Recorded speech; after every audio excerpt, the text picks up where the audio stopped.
Assalamualaikum, my very dear students of grade 6. I hope you all are fine. The chapter which we have to do today as a revision of our first term is the heat on the move. This chapter is related with your physics portion. ठीक है ना, heat, light, temperature, electricity, these are the topics which are related with your physics portion. First of all, you must have an idea about the heat and the temperature. Actually heat is a form of energy. ठीक है, जिस तरह हम कहते हैं ना, light is a form of energy, sound is a form of energy, इसी तरह से हीट भी एक एनर्जी का फॉर्म है. जबकि टेम्परेचर क्या होता है, एक थर्मल कंडीशन है, यानी क्या स्टेट है उसका, कितना उसका क्या कंडीशन है उसकी thermally, that is called as a temperature.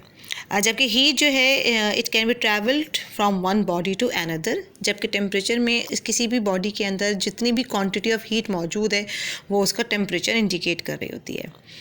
Heat is you can say it is a cause, ये एक किसी भी बात की वजह हो सकती है, जबकि टेम्परेचर एक इफ़ेक्ट है.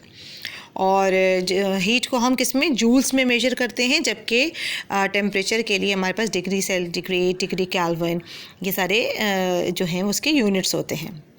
As far as the three main processes और तीन ऐसे हम कह सकते हैं कंडीशंस या प्रोसेस भी कह सकते हैं कि जिनके ज़रिए से हीट जो है वो तीन ऐसे वेज़ हैं जिनके ज़रिए से हीट जो है वो it can be transferred from one place to another. आपने कंडक्टर्स का तो बहुत आसानी के साथ बहुत ज़्यादा ही नाम सुना है. ठीक है ना, वो चीज़ें जो आसानी के साथ हीट और या इलेक्ट्रिसिटी को ट्रांसफ़र कर सकें वो कंडक्टर्स कहलाती हैं. और इस प्रोसेस को जिसमें हीट जो है वो किसी भी सॉलिड के ज़रिए से कंडक्ट हो पाती है, that process is called as the conduction.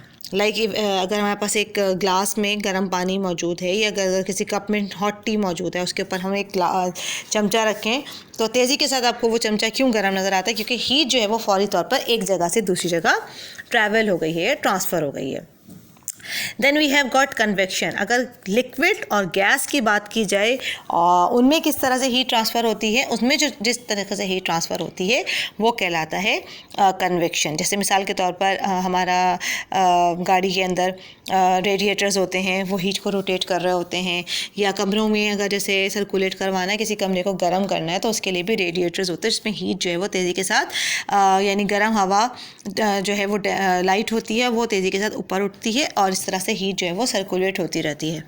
And the third way in which there is no medium required, ऐसी चीज़ जिसमें किसी भी मीडियम की रिक्वायरमेंट नहीं होती, बल्कि हीट एनर्जी जो है वो डायरेक्टली बगैर किसी पार्टिकल्स की मदद से एक जगह से दूसरी जगह ट्रांसमिट हो जाए, that process is called as a radiation. Like the earth, कि जिस तरह से अर्थ में जो है वो सूरज की तेज़ गर्मी या हीट एनर्जी जो है वो तेज़ी के साथ सूरज से हमारी अर्थ में जिस वेस में या जिस तरीके से आ रही होती है, that type of transfer of heat is called as radiation.